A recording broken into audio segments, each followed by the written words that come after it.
Mikä on Cenelin ratkaisu vielä kerran. Ja sitten on kolmas valkopaita jo liikkeellä. Ceneli piti aivan liian kauan palloa.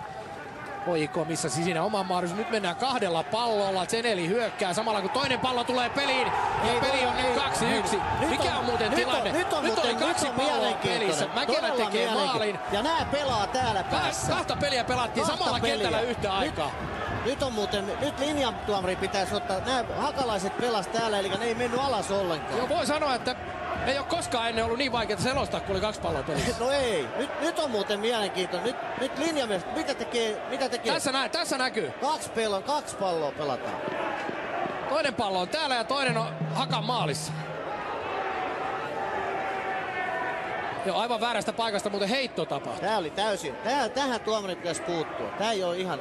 Nyt on Mikko Lehtola kovan ratkaisun edessä. Minkä ratkaisun hän tekee? Näyttää, että pallo viedään kesken. Tää on väärä ratkaisu. Tää on täysin ja Malisen reaktio on kyllä ymmärretty. Ei, tää on täysin väärä ratkaisu. Kyllä. On. Ehdottomasti olisi pitänyt hylätä maaliin. Jos nähdään vielä jostain meidän hidastuksestamme se, mistä pallo meni yli sivurajan, niin se kertoo kyllä kaiken. Ja täällä joku joukkue pelaa ylhäällä ja joku pelaa alhaalla. Ja se on niin täysin mahdoton tilanne. Täysin... Ja täällä mennään kentälle. Ja Hakanpää itse heittää vielä pallon peliin. Eli se ei ollut Hakalainen, vaan Hakanpää heitti pallon sisään. 58 minuuttia. Ei ihan oikein Malinen reagoi tuo kentän reunalla nyt.